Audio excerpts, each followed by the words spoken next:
Hey, everybody. This is Todd Sylvester again with the Todd Sylvester's Inspires Belief Cast. And once again, I'm so excited to be here. I have an amazing guest today. Her name's Tiffany Peterson. Thanks for joining. Oh my goodness. Thanks for having me, friend. Oh, you bet, man. I'm so excited. And I'm excited not just to sit here with you and hear your amazing story and how you live your life, but I'm excited for the listeners. You guys are in for a treat today. This woman is a powerhouse. I do need to give a shout out to our sponsor again, Veracity Networks. Thank you for believing in me and allowing me to kind of get the message out to more and more people, because the more stories that can be shared, it just helps other people and it helps the world. And Tiffany's story is going to be no different. And so I want to just thank everybody, and then the listeners, thank you for always chiming in and for believing in me as well. So a little background on Tiffany. She's a speaker and a coach. She has a very, very powerful mindset. And I want to say this up front. That's one of the reasons what attracted me to you, to have you on this, because I love the way you live your life and your philosophy, and that you're all about believing in who you truly, really are. There's nothing wrong with you. You're not broken, and that kind of thing. And that's what really stood out to me when I was, going through your website, listening to some of your talks and podcasts. And I just want to point that out. Thank you, friend. Absolutely. She does a podcast. Her website is tiffanyspeaks.com. She speaks to large corporations and even smaller groups and retreats, personal coach, and also coaching businesses as well. And I'm just going to read a little bit here from her bio. She's very passionate about helping other people overcome challenges keeping them stuck. Perhaps playing small, struggling with self-doubt, or hiding in perfectionism. And that's a big one. A lot of my clients are kind of in that same realm. Got to be perfect, and they never quite get there. You have a beautiful quote I want to share that's on your website. It says, "What is your plan to do with your one wild and precious life?" by Mary Oliver. Yes. The great Mary Oliver. And I think that's what you do. I think you go around, based on what I'm seeing, is you're helping people figure this out. Like, what's your why? Why are you here, kind of thing. And I mean, there's so much more I can say here. You love the outdoors. Again, you love to help other people. I saw that one of your heroes is Viktor Frankl. Yes. Can you tell us why, real quick? Why is he one of your heroes? Well, I think, again, one of the ways that you and I connect is we're both big believers of mindset. Yeah. And your belief becomes your reality. Right. And so Absolutely. Viktor Frankl, I was introduced to his work. He has an incredible book, if you've never read it, called Man's Search for Meaning. Yeah. And in it, he's sharing his experience of being a Holocaust survivor. And he and his family were in many of the camps, and most of his family was killed off pretty early. Yeah. And he lived several years through that experience. And when he got out of that experience, Todd, he wrote that book in 11 days. I did not know that, actually. Yes, I learned that years ago. Wow. And anyone that's tried to produce or write or Right. create anything understands that. But he came out of that. Man. And he's the father of what's called logotherapy. Yeah. And logotherapy is how we make what meaning we attribute to things. And I think that's core to mindset, is what are you making things mean about you or about your life? And all of us can relate to the work of, the thoughts we think, the beliefs we hold, and the mindset that we have. It is directly shaping who you're becoming, what you're creating, what you're experiencing. Yeah. So here's this gentleman who, we've all been through tough stuff, right? Every human Right. Yeah. without needing to know all of my story, you already can hold empathy for me to know that I've had things that have kicked my butt. Right. I know without knowing your story, those are similar about you. Yeah. And every human's the same. He lived in some of the most atrocious life circumstances, complete dignity taken from them. But what he talked about is his ability in those camps to see the beauty in a sunset, to see kindness amongst prisoners, of people taking their very meager meals and sharing them one another. That blew my mind when I read that. Yeah. So when you mention him, he is one of my heroes, because, you look at that kind of level of living and to still be able to find the good in a situation. And to be truth-telling, I'm not always the most positive person. I'm in the positive work and I work on it. But Todd, I have to work at it. Yeah. It's not something, in some ways, yes, you build muscle memory where some of my habits are in place, like my morning ritual and the ways that I start my day, and certain mindset work and affirmation work. But I have to work on it. Right. Like the human body, it'd be nice, sure, if I worked out once a month and that workout carried me for the whole Right, month to yeah. be healthy and vivacious and in That'd be shape. nice. Yeah. But my mindset has to be nourished every day. Yeah. Every day. The spiritual rent is due every Every day, day. my friend. Wow. You know this. Oh yeah, for sure. So No. he is one of my heroes because overall, when you think about humans, all of us have been through stuff. Can we overcome? And we can, but all change begins in the mind. Yeah. Right? Absolutely. One of my early mentors. So I worked for Franklin Covey for years as part of my background. Okay. And great Stephen Covey's work, The 7 Habits of Highly Effective People. And I loved in that experience, he talked about, and learning from him and his work, is he would say this. He would say, all things are created twice. First, mentally or spiritually. Oh, okay. And second, physically. But there's always two creations. I've never built a home from the ground up, right? But I've done remodel projects, or I've produced products and programs, events. Anytime you're in creation mode, it's always begins in the mind. So there's always first a mental or spiritual creation, the inner work, right, to create a manifestation of the outside. So I do a lot of inner work to help me have a very thriving outside life. Yeah. But I have to do the inner work regularly. And I just think the beauty of that, I want all of you listening to think about, what do you want to create in your life, in your relationships, in your wellness, in your body, in your business, in your income, you name it, is start mentally thinking about, seeing, rehearsing, what we might call visualization, but that you choose to nourish your mind like you would nourish the body. We all understand nourishing the body, right? Everyone listening goes, oh yeah, I know if I eat healthier and exercise and sleep well, I'm going to be doing better physically. Yeah. But your mind is such a big part of your health. I think it's foundationally, it's the key. Yeah. Right? Absolutely. No, that's very well said. And, I just want to keep listening to you, but I want to just go back a little bit. I want to have people get to know you a little bit. Sure, I'd love it. But one of the things I know you're really passionate about, how you believe we're created for greatness. And I love that, because I couldn't agree more. And I think a lot of times we play small, just thinking that I don't deserve that. But we're going to get to that. Because I really want to find out how you got to this type of mindset. Yeah. And obviously you've put in the work and you're working hard, and I love that too. But tell us a little bit about where you grew up, and a little bit about your family life. Yeah, I grew up here in Salt Lake City, Utah, in Cottonwood Heights. Actually, where we're recording today, we're real close to where I grew up much of my life. Really? As a youth. And the funny thing is, I grew up here in Utah, and I really thought I was going to be a traditional school teacher initially. I mean, I had certain dreams, Todd, like when I loved to ask people, like, what do you want to be when you grow up? And when I wanted to grow up as a child, like when I was 9 or 10 years old, I mean, I loved dance, and I loved, I thought I might be a veterinarian. I also definitely thought school teacher, but I also loved the idea of maybe being a waitress. Okay, really? And I love to share that. And literally, me and my girlfriend, we would make little mock-up menus and like draw food on paper.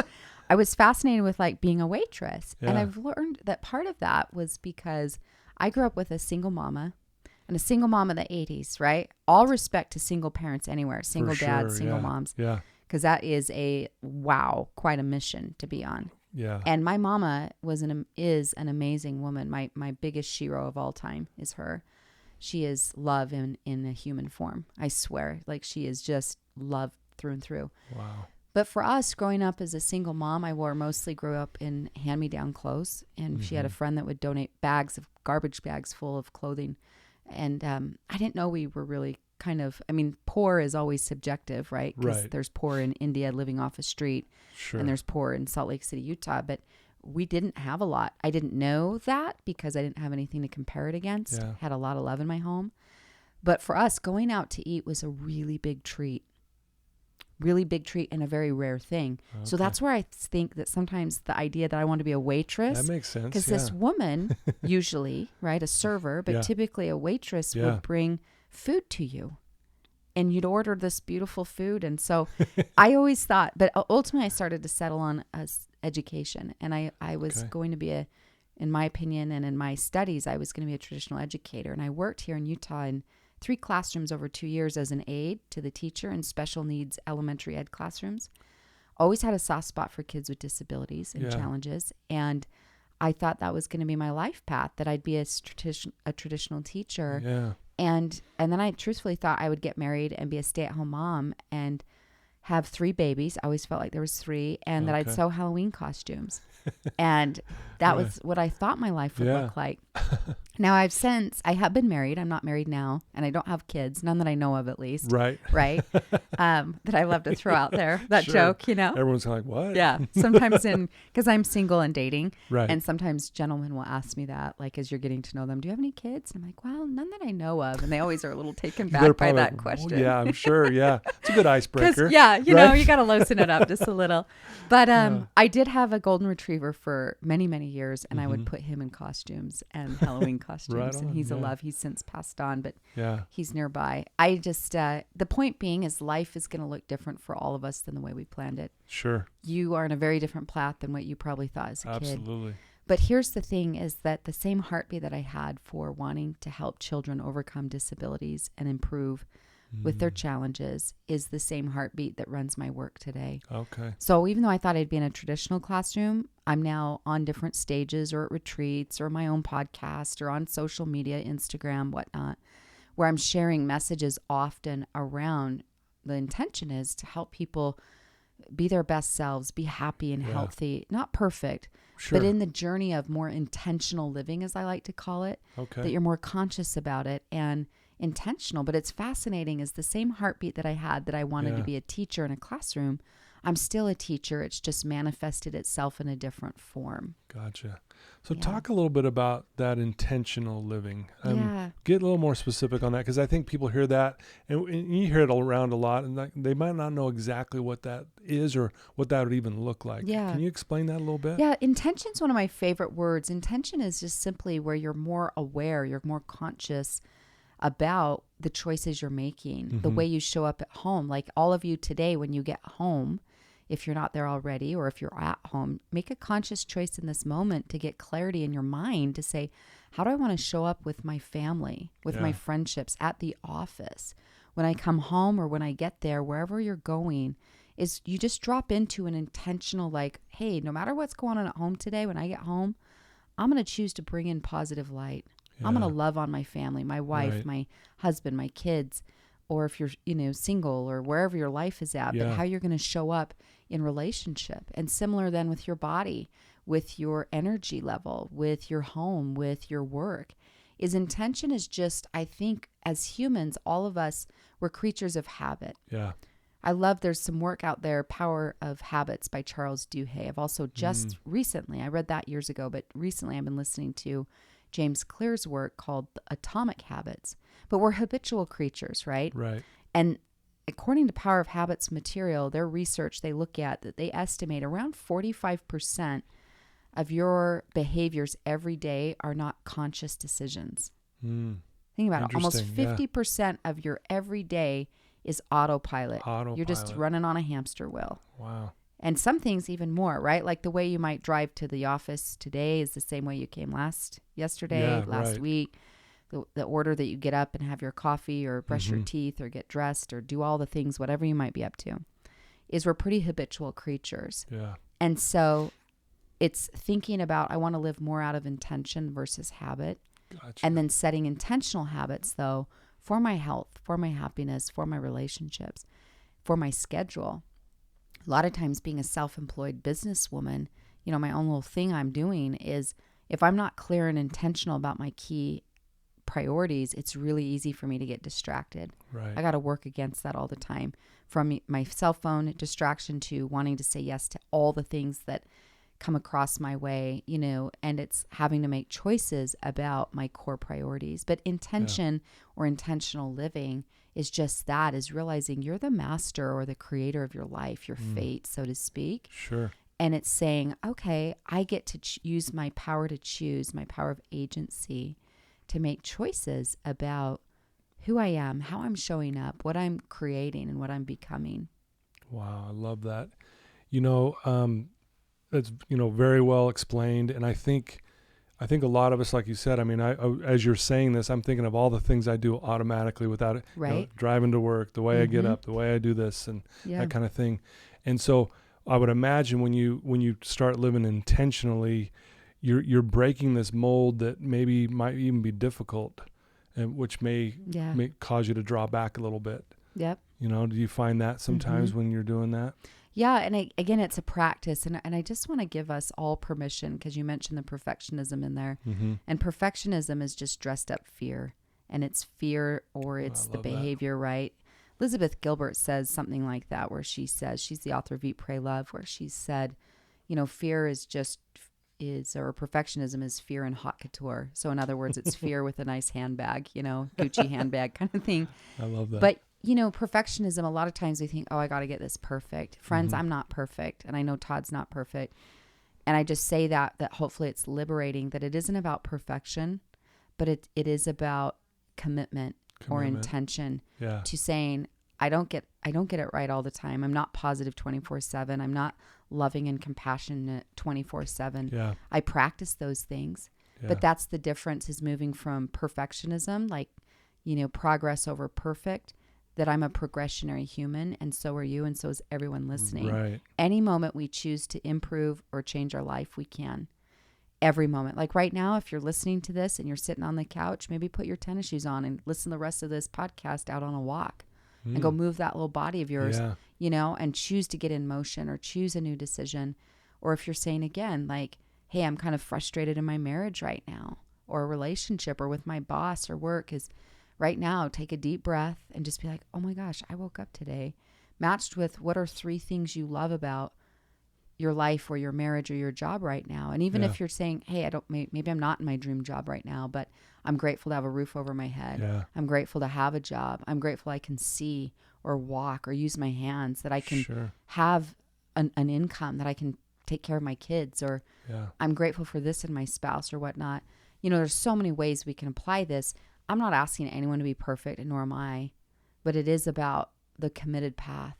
Yeah. And the committed path that says, I'm a conscious creator of my life. Wow, I love that. And when you turn some of these lights on, sometimes, like a friend and I were talking about this yesterday, sometimes when you become aware about some of this stuff, like I didn't become aware about a lot of these principles. It started in my early mid-20s.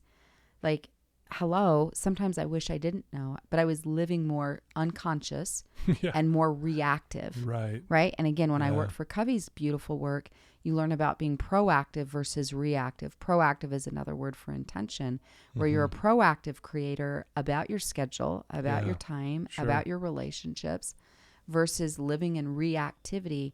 But the power of habits, what I love about this is some of you just have a habit that it's not even true, but you have a habit of believing you're not enough. This is something I'm up against myself regularly, where I'm like, oh, I'm not, attractive enough, or thin enough, or fit enough, or, smart enough, or spiritual enough, or you might say I'm not a good enough mom or good enough dad, or, various things. Is every human at some level is dealing against the not enoughness. Right. Not everyone knows that, but everyone is. Right. And I coach mostly 6 and 7 figure business professionals. Yeah. And you'd think, according to Instagram or social media, that their life's perfect. You see them with their jet or their nice car and so forth. But everyone, whether they have a lot or a little or wherever that shakes out, is we're all in progress. But I want us just to be conscious of the habits. Like, you might have a habit of negative self-talk. Yeah. You might have a habit of, hey, I do X, Y, or Z with drugs or with food or with this, and just realizing that, as my friend, because you've lived it, is changing the power of your mind, your beliefs, with a lot of grace. Yes. Right? We're all held by grace. Oh, absolutely. No matter what you believe religious-wise, because grace is not a religious conversation. It can be, but just the natural law is like we're held by grace. Right. In a lot of ways. Wow, I love that. Yeah. That's awesome. So obviously listening to you so far, and the listeners are hearing your mindset even already, they're probably going, wow. Growing up, were you like this as a young kid? No. What were you like when you were younger? Were you like this Miss Positive, No. Let's go get 'em attitude, or? To be truthful and transparent, and let me just ask my intuition of how much I can share, because some of this is dropping me into sacred turf. Sure. Whatever you're comfortable with. I as a young kid, I did have a lot of just vibrancy, and I've always been wired, and I would just say it's God-given. We all have certain things. Sure. Some people can sing really well. Some people can, that's not my thing. I like to sing, but not publicly or things like that. Yeah. But I have always had an inclusive heart. So I've always been a gatherer of humans, right? And putting humans together and connecting. But I've always been an inclusive personality. I love that. And so I've always had this bright little, and I am a natural redhead. So I've always had this huge bright red hair, which took me many years to grow into, by the way. Growing up here in Utah, I did not care for it at all. Okay. But, I went through some things as a young girl where, I went through some tough stuff, Yeah. And I think that there was some wounds there, and thank God, literally, because some of those wounds could have put me in some really dark places, and down some really atrocious paths. Yeah. And thankfully, great people in my life and different things and so forth. But yeah, I mean, I've lived some real life, and some of that started even as a young girl.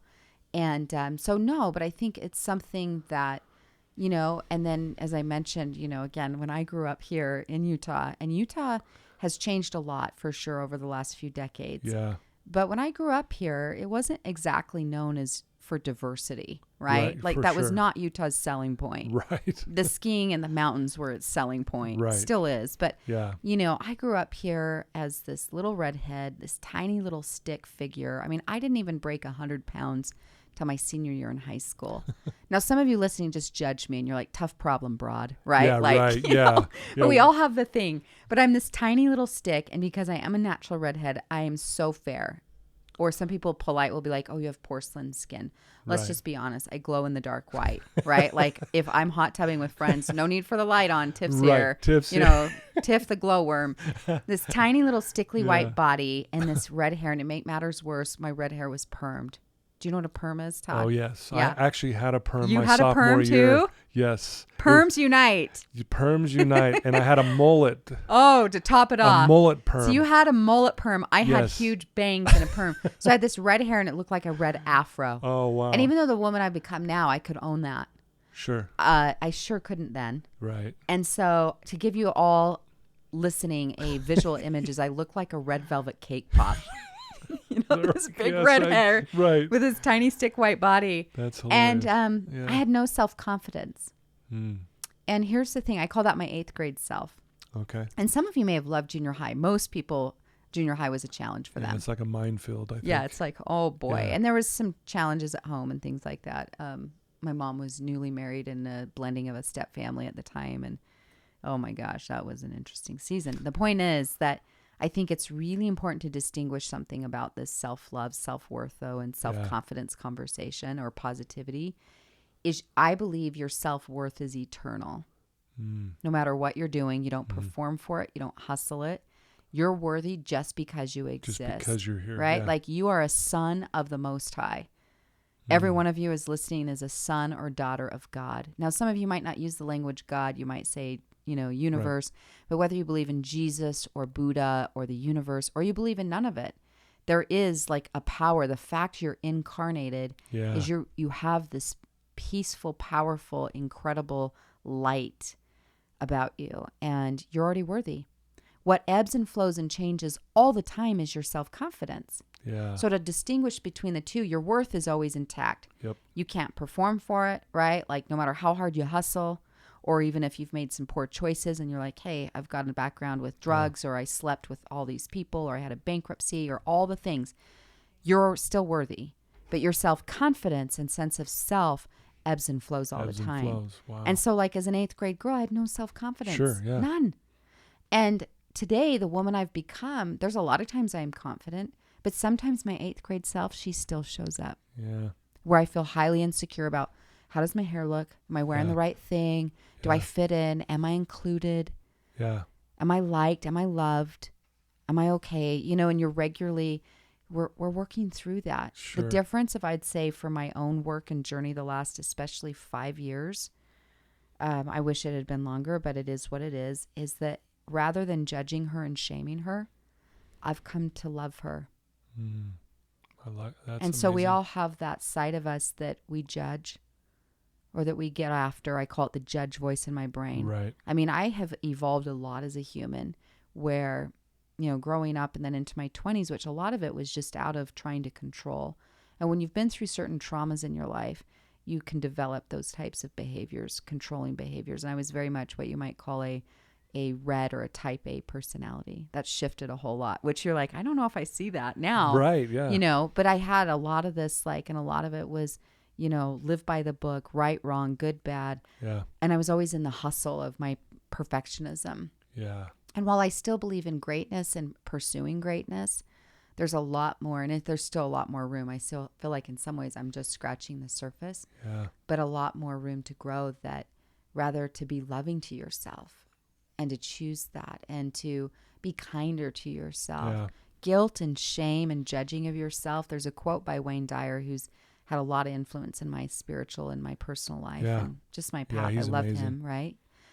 And I just listened to a lot of his stuff in the last week recently. But one quote he would say is, he would say this. He would say, you don't remedy anything by condemning it. Condemnation keeps you stuck. So when we're in the energy of judging ourselves or others, imagine you just put cement on that emotion.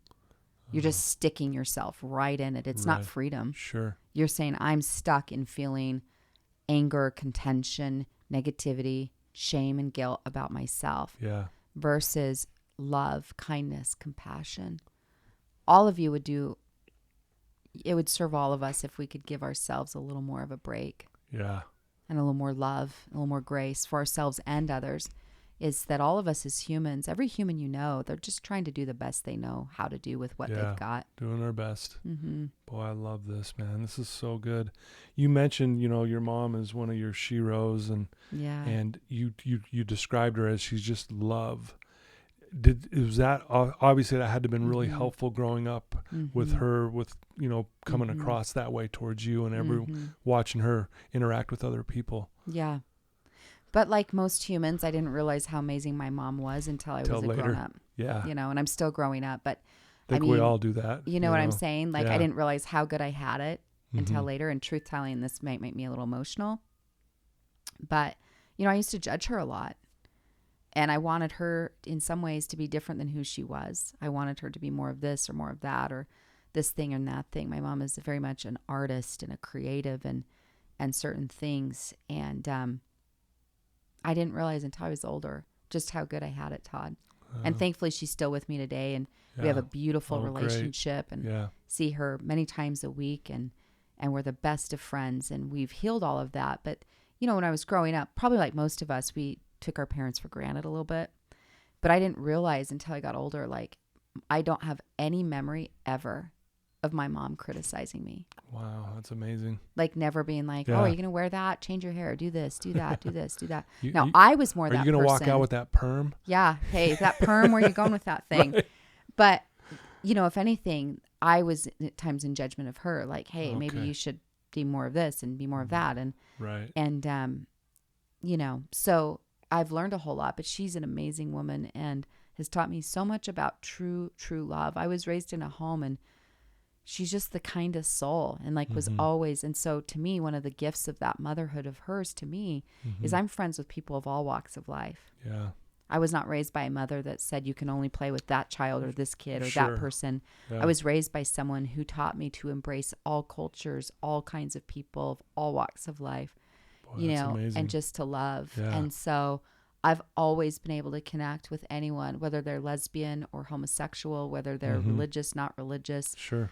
All things, I am discerning about vibration, about I believe in loving and being kind to everyone, but who's in my close inner circle are all humans that are in a great vibration. Right. They're loving, they're kind. Most of my closest friends either run a nonprofit or they serve on them, or they're just, they're humans that care about humans and they care about the planet. Yeah. And so people that are into personal growth, into health, into happiness, into contribution are my kind of people. So like when you reached out to me about being on your show and I caught a quick glimpse of who you were and what you were about, I was like, absolutely happy to do it. Wow. Because you also are using your life and your time and your gifts to make a positive impact in the lives of others. You're helping people heal. You're helping them fill up and support and heal the wounds that they have. Yeah. And we're all wounded. Yeah. And knowing that, I'm wounded, you're wounded, But it's choosing to say, but we're not broken. Yeah. I think that's a difference. Big difference. Is I've had wounds, but I'm not broken. Every one of you listening, you've had wounds, but you're not broken. And then how you choose to handle the wounds, right? Like whether it was dad didn't show up for you or mom didn't, or a coach in school said you don't have the grit or the talent, or a school counselor or your high school sweetheart broke up with you and, broke your heart or whatever, or you have whatever things.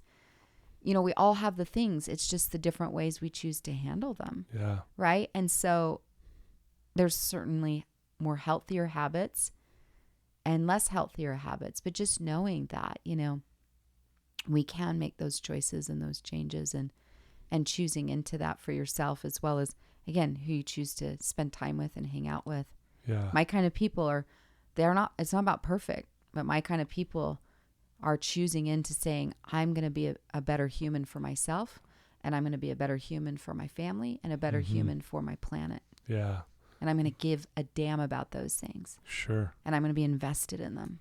Wow. Yeah. I love that. Tell me about the emotion you were feeling when we were just chatting. I could see it well up. Would you be willing to share from your heart? Like, yeah, absolutely. No, this is not about me, but thanks for pointing that out. I got emotional because for you to see what I'm doing, and you felt the vibration, because I'm doing these things, and I know I'm on my vibration's good because I want to make a difference. But for you to just catch that just made me feel good, to be totally honest. I just was like, wow, she noticed it, felt it, and said, yeah, I want to be a part of this, and I know I reached out to you. We don't know each other. And for you to we feel, do we do now for sure. But for you to feel that, it just really touched my heart. So thank you for sharing that. And I'm grateful that you said yes to this invitation. Yeah. Well, and again, thank you for being the kind of human that's chosen to take your life and your experiences and some of those big challenges and make good of them. And I think there's an alchemy for all of us. Yeah. There's a quote by Napoleon Hill where he says, within every adversity is a seed of equal or greater opportunity. Wow. And we all face adversity at different ways in seasons of life. And I love the language seed because it indicates I got to water it and nourish it. Got to take care of it. But the potential is there that within every adversity is a seed. And whether that adversity is something, if there's any shame or guilt around, I chose this, or I made the choices, I did the drugs, or I did the debt, or I did the thing, is even that thing, whether you chose it or it happened to you, right? You can choose to take it and say, I'm going to choose into doing good with this in my life. Yeah. I went through some things as a child and teen years and growing up where, again, I didn't have great self-confidence, struggled with some anxiety and depression.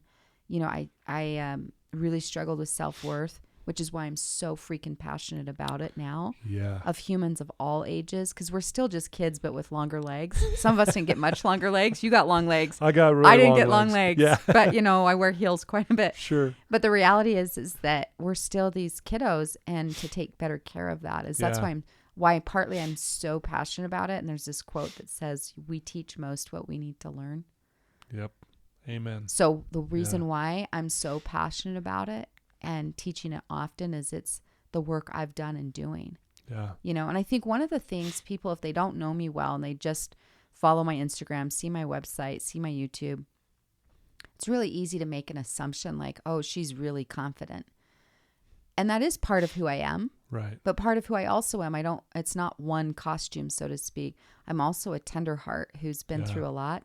And part of why my work has done so well and while my platform has grown so much is because I bring the heartbeat of realness and authenticity to it. For sure. And it's like, I'm just like anybody else. I've just learned some tools, and I want more people to have the tools where they can realize I can heal this. Yeah. I can have happiness and joy. I can change even if my family pattern was to be broke and stuck financially, I'm healing that. Yeah. Or I've come from a family of addiction, or, my parent disowned me, or whatever the stuff is. It's like, no, you also, whatever you've been through or going through, you can choose to change, and it's a work in progress, but happiness does exist for you. Yeah. And thrive and prosperity exists for you. Yeah. Yeah. Well, I love what you said about authenticity. When I was, researching you and stuff, you did a post and you were doing a speaking event, and I apologize, I can't remember which one it was, but you mentioned about, but you were talking about butterflies. Mm-hmm. Like you get these butterflies and you're like, it's interesting butterflies. And you kind of go into, you know, how you kind of change your perception of what that means. And like, this is, and I think, correct me if I'm wrong, I think you said what that means when you kind of feel that nervousness or whatever, you're on the cusp of doing something amazing. Yeah. And I love that. It's Right. like, and for us to go to that mindset, like, okay, this is just this is, you know, opening up a door for something amazing. Yeah. Fear is a funny thing because, and again, there's different kinds of fear. There's primal fear that like, if, hey, I'm in the Amazon jungle and all of a sudden tigers on my path, it's wise and natural to have fear. Right. And also there's the gift of intuition, where your intuition, which is different than fear, it sometimes can give you a warning, or you'll just have an impression like that person or that scenario, that's a no. Right. But when I'm talking about fear, where fear has gotten a lot of us stuck or tangled, is fear is imagined a lot of times. Right. And it creates a reaction in the body. And when we feel fear, the most common response to fear, and again, we're not talking about survival fear, but most fear is about growth. Think about it. Yeah. Fear for me is only on the scene. And again, I'm not talking about danger. Right. Fear is on the scene with me when I'm stepping into growth, or I'm stepping into some degree of vulnerability. I love that. And so when you can have a different mindset about it, is rather than, because when we feel fear, the natural reptilian brain says fight or flight. Yeah. For almost all of us, fear says, ooh, I'm going to withdraw. I'm going to retreat. I'm going to sit down. I'm going to hide. I'm going to wait till this is more comfortable. So a lot of us at times then we get stuck in a pattern of getting ready to get ready, to get ready, to get ready, right? Till we're going to feel more comfortable, fully confident. Then we'll put ourselves out there, rather than understanding like, hey, fear to me now usually means I'm on the cusp of a breakthrough, some kind of growth. And I mentioned in that post is, even though I've been self-employed now 10 years, I've been doing my own little business for 10 years. Yeah. I wanted to get into that. Yeah. But awesome. the reality is even though I've spoken on lots of stages and things, and again, there's varying degrees of the butterflies. I mean, there's times, a handful of times I've had a full on, like I'm in anxiety attack mode. Right. But most often I'll just get the fears, the nerves, the butterflies. I think it's important to know that. But often it just means I'm on the cusp of, we're going to share, we're going to go for it. I'm doing something that matters. Yeah. I've just learned to have a different mindset. And if that supports any of you listening, is to see that fear is often confirmation, right? If you're like, oh, I'm going to click publish, I'm going to start this business, I'm going to write this book, I'm going to get on a stage, I'm going to ask that person on a date, I'm going to do something that stretches me outside my comfort zone. But usually fear is only showing up when there's good things happening, right? Good and growth, and wow, I love that. Seeing it from a place of, ooh, I'm going to stretch, or I'm going to get vulnerable. But all of that leads to a good thing, right? Like, have you ever had the experience? I know you have as a human, but I just want to frame this. Yeah, sure. Where you know that there's a really important conversation you need to have with someone, whether it's your significant other or something, and you might have some nerves about it. Yeah. Right. Or before you tell that person you're like falling for, that you're like, hey, I'm falling for you. Right. It's like, oh, you know, boy. those big words and that big conversation. Yeah.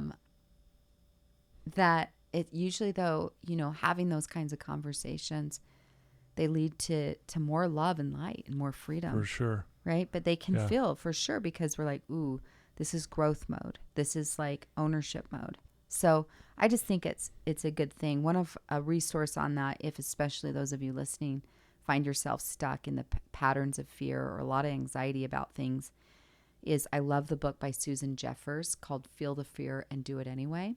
And we hear that title or we hear that phrase or that meme, but it's actually a great book. And she talks about that underneath most fear for all of us is when you uncover the fear, because most fears are smoke and you get to the fire. A lot of the core fear is, what if I can't handle it? Right? Like, ooh, I'm nervous to get on an airplane, or I'm nervous to get on a stage, or I'm nervous to write this book or put myself out there. And a lot of times, like, for instance, you know, with our work or with dating or things, we're afraid, ooh, if I put myself out there, what if I'm rejected? Well, you'll live through it. Yeah. I'd rather know and live into, right? Doesn't mean I love the discomforting feelings of fear, but I've just learned to have a different mindset. Yeah. And it usually means I'm on the cusp of growth, goodness, vulnerability, but either any of those things are going to lead me to a next level, more depth, right? Like after I've had, like even this week, there was someone where I felt a little bit of vulnerability with, and I shared that with him, even though I was nervous to share it. Right. And it only like brought our friendship closer. Yeah. Because I was willing to be vulnerable. Be vulnerable. I'll be candid. Can I share something really Please, like personal? No, absolutely. If you're okay. Yeah. So I got divorced about it'll be 6 years later this year. It's a little over 5 years ago. Okay. And when I got divorced, I remember looking and asking myself, what was my part? What did I need to learn? Yeah. And I love that question of any adversity or anything you're in or any pattern that's up. It's like, what's this here to teach me? What am I to learn about this? And because, it's always so easy. I'm dating at this point of my life. And, the easiest thing to share is like, well, and I'm often as dating people who've also been married, not always, but a lot of times that's the case. Yeah. And of course, the easiest story to tell you is like all the things the other person did. Yeah, right. Yeah. And there's sometimes I have huge empathy for that. Like sometimes people Sure. have truly been through some crazy things and some really tough things. But I think really the opportunity is looking at like, what about my part to that? Yeah. What about my habits, patterns? What were some of my things? And one of the things that I got really clear about is that I wish, or that I realized I get to do different moving forward and the decision I made, I knew it was right for me to get divorced, and I have confidence in that. Yeah. And we're on very peaceful terms. There was a lot of love there, and then a lot of not, of Sure. just choices and things between both of us. But I really felt like and made a decision like, I'm going to choose to be a more vulnerable human in my relationships and in my work moving forward. Is that I wasn't as vulnerable in that marriage, to be honest with you. Okay. Or I'd wait for him to get vulnerable or to him to open up, and then I'd follow him there into the vulnerability. Right. But my willingness as who I am to be vulnerable. And so practicing. So in this friendship earlier this week, I felt some vulnerability. Yeah. And then I shared it. Okay. And I stepped into it. I was feeling some discomfort and shared it. Rather than hide it, rather than mask it, rather than, oh, I'm cool, I'm good, whatever. Yeah. All's fine, is I just dropped into and said, I'm feeling a little vulnerable and shared it. And so I'm practicing, right? Yeah. That it's like, hey, so even though I'm not perfect, I'm better in relationships because of that divorce. So again, that's how sometimes the seed of that adversity, it was hard. Getting divorced, it broke my heart. It was terrible, sure. right? And there's so much good growth that's come from it. Every adversity can teach you things if we allow it. So even though I'm not perfect at relationships, my communication skills are better. I'm more likely to take ownership or to share or to be vulnerable, even though it still requires me to practice the discomfort of it. Right. So any kind of fear, discomfort, often, again, we want to hide it versus open it, share it, be in it. Be in it. Walk through it. Walk through your fear. Yeah. Okay, you're afraid. Take that fear by the hand. Get on the stage anyway. Yeah. I mean, I remember once speaking at this large conference in Washington, D.C., and I'd flown in the night before, and part of it, I had a lot going on. I'd been in Nashville the day before and speaking at an event, literally walked off that stage and got driven to the airport and flew in to speak in D.C. Wow. And I was having a little bit of anxiety coming up. And by a little bit, let's just say a lot. Like, this is one of those moments where... One of those moments you're going, whoa. And part of it, I was tired. Part of it, there'd been some stress with a family member who'd had some health issues earlier in that week. And so I just had a lot on my mind. And anyways, but I remember in my hotel room, like, I do not want to do this today. And I had to self-talk myself through it. It was like, all right, sweetheart, put your dress on. We're going to get dressed. We're going to do We're this. going to get on the stage. And I was like, I feel so anxious. And it's like, okay, well, if you throw up or you pass out, you'll live through it. Mm-hmm. And then you'll have a great story to tell. Great story. You know? But I literally was like, I had to self-talk myself like an upset 4-year-old. Yeah. And just say, all right, honey, we're going to do this anyway. And so I think having some self-soothing habits is really good for us too. Yeah, I love that. I can relate with that. I had a speaking event at a high school, and I have to do back-to-back assemblies. Mm. And I was kind of in that same boat. I really honestly thought I was on the verge of a panic attack. Yeah. And I was You like, thought, I'm going to lose it. and I'm going to lose it. And I'm like, I'm back behind stage, pacing back and forth, going, I don't know if I'm going to do this. It ended up being the best 2 speaking events I've ever done. I got it. And I say this not to brag, but I got a standing ovation. I don't normally get that at all at a high school. That's amazing. It was crazy.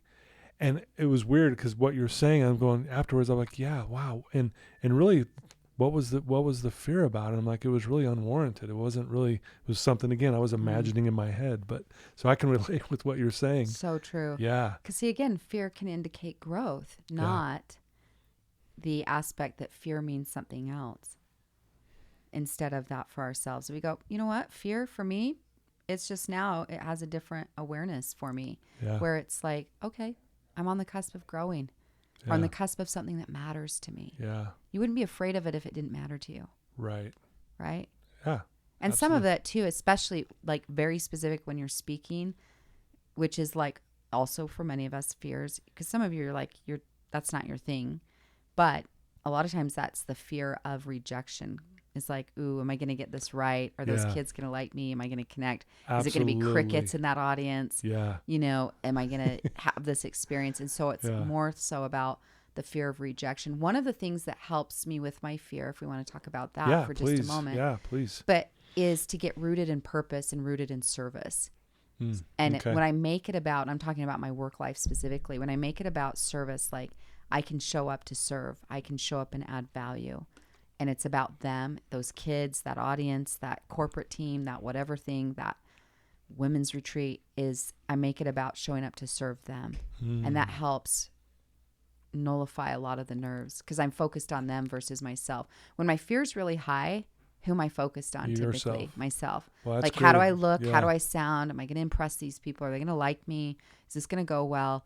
Versus come back to being rooted in purpose and service, right? That really helps. Wow. And then there's other tools too. I'm a fan of EFT. Tapping is good. There's a few essential oils I like. I take magnesium regularly, which is a great natural support for your body. Yeah. It's a mineral. A lot of times when people, if you're dealing with anxiety a lot, I'm not a doctor to be clear, but I've researched this for myself and clients, is when you study, like if you get on Pinterest and research natural remedies for anxiety, you'll see magnesium pop up quite a bit.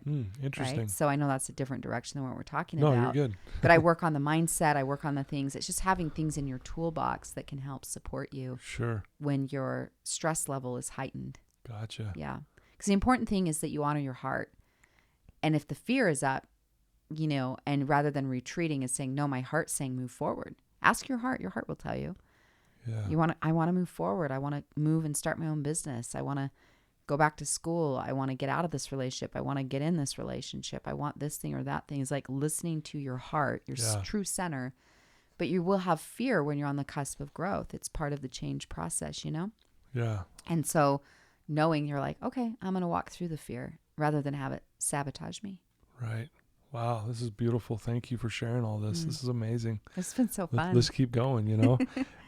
We talked before we got on air here that you're celebrating 10 years of starting your own business. Yeah. It's called the Lighthouse Principles. Is that correct? Mm-hmm. Tell us a little bit about that, and congratulations, by the way, for 10 years. That's amazing. Yes, it was so fun. So in 2010, January 2010 is when my little company, the Lighthouse Principles, was incorporated. Okay. I'd left my corporate gig a few months before in the fall of 2009. I'd just gotten married at the time and was dealing with a health issue at the time as well, and a new home and all this change, and including my corporate 6-figure gig going away.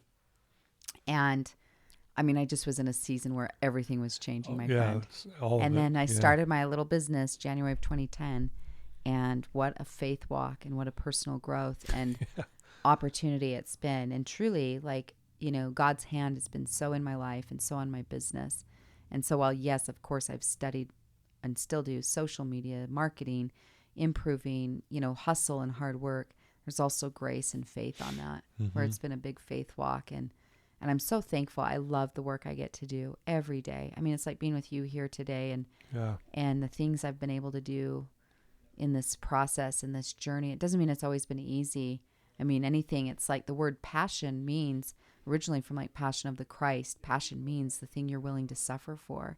Oh, And so wow. there's definitely been times where it's like, you know, in the first year or two, I mean, Gosh, I there love was, that. right? Isn't that so good? So good. I got to In the write that first down. year or two of my business building, there wasn't like extra clothes and going out and movies. It was very lean, and went through my savings account to start my business. And I was newly married at the time, and my husband at the time, he was in a new career path too, and taking care of some previous financial commitments. And so, you know, it was a big faith walk for me, and literally like went through my savings account that first year, and then some things started to really take root and take off. But man, it's been a lot of growth, but I have absolutely loved it. I get to be with all kinds of people and humans and audiences, and one-on-one to large groups, and really helping around some core principles around self-care, around mindset, and around Mm-hmm. sales, but sales from a principle-based way, right? Right. And that you're in the people business and showing up in relationships with intention, Right. right? Yeah, And sure. being more question-minded and so forth. But it's been an awesome experience. So yeah, January of this year, so a couple months ago, I hosted a large gathering down at the Sundance Resort and gathered just some of my favorite Yeah. humans that have helped champion me on this Yeah, journey. right. But it's so cool. I really love it, and gratitude for it, and I'm proud of it. I really am, because again, I didn't know what I was doing, Todd. Like, I just had no clue. I should have hired a business coach.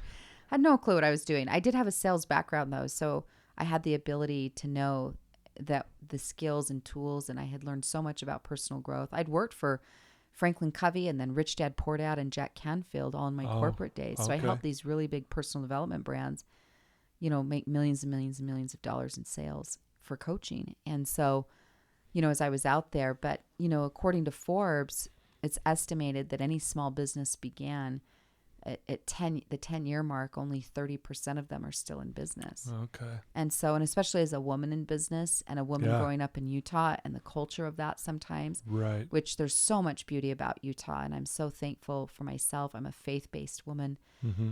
and the challenges at times, you know, and just the mindset and the awareness of that. But having my own little business has been such a walk in my own personal growth. My goodness, have I had to learn and apply a lot, Right. right? It's stretched me, but Yeah. how grateful I am that I get to do work I love, and I That's get paid to do work that I love. Yeah. How great's that, right? Yeah, that's pretty Get awesome. paid doing what you love doing. Yeah. And a lot of times there's plenty of things that I'll do for free. You know, it's like meeting with you today, or Sure. certain audiences, especially church or charity groups, you know, or I host a lot of awesome free online content, podcast, YouTube channel, or these certain gatherings a couple times a year. You know, there's just all sorts of things that some of it's paid, some of it's free, but it's come back Sure. to me Yeah. in abundant ways over and Yeah. over again. I love that. Yeah. I love that. So if people wanted to reach out to you and get to know you better, Mhm. and obviously they're going to get to know you really well listening to this, Yeah. but if they wanted to maybe ask you a question or set you up for a corporate gig, or, you know, listen Sure. to your podcast, what's the best way for them to find more about you? Yeah, there's a couple of resources or channels. My website is really resource rich, and my website's just tiffanyspeaks.com. Mm-hmm. There's even a tab that says free resources, Okay. and there's several things on there. I have a goal setting training, I have a self-care guide, recommended reading list, videos, podcasts, you name it. So there's Right. a lot of content you can Yeah. find at my home website. So tiffanyspeaks.com. I'd say for sure download the free self-care guide that's there, because some of the Great. topics we've talked about today. Nice. I have a pretty robust YouTube channel with a lot of content there, from productivity and time management to mindset to self-care to sales.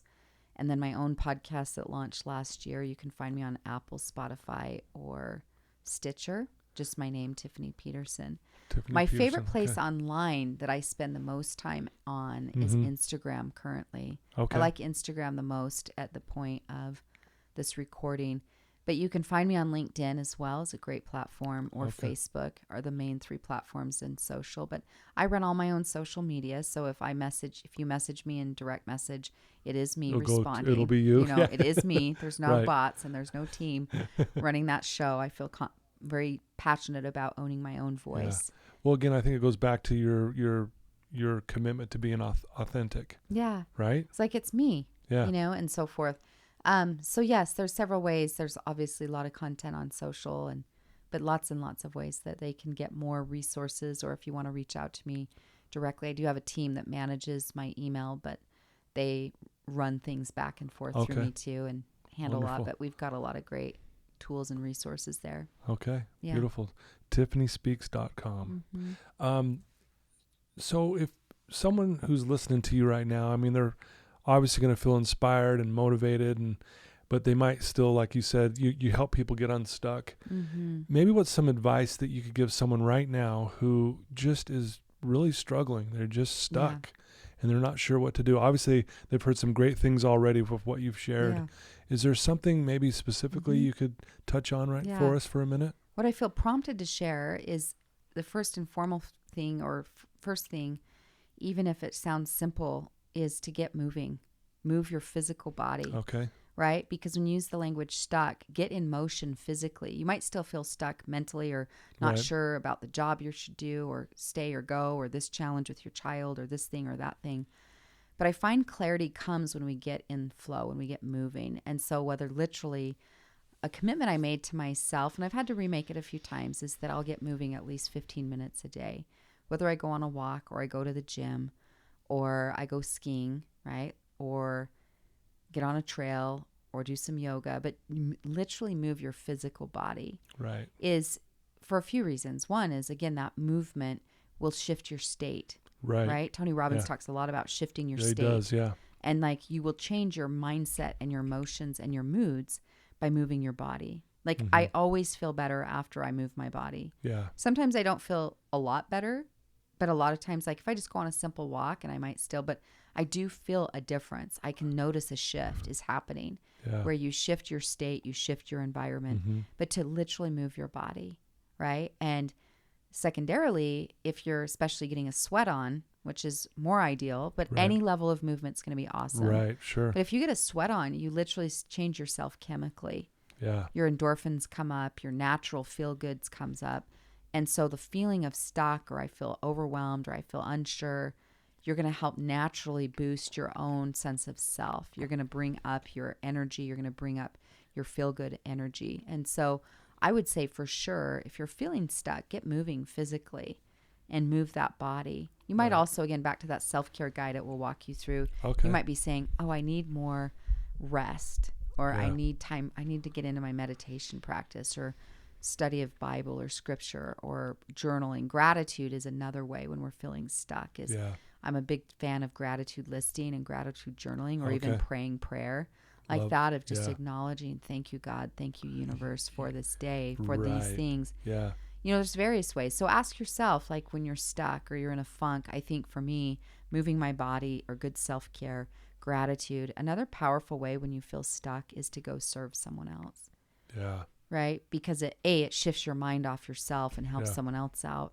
And whether that's your neighbor, or it's a homeless shelter, or, you know, it's your sister or a friend, but is to get in the business of serving someone else. Yeah. Friend, that is like one of the magic sauce things, period, for how you grow a business, how you have thriving relationships.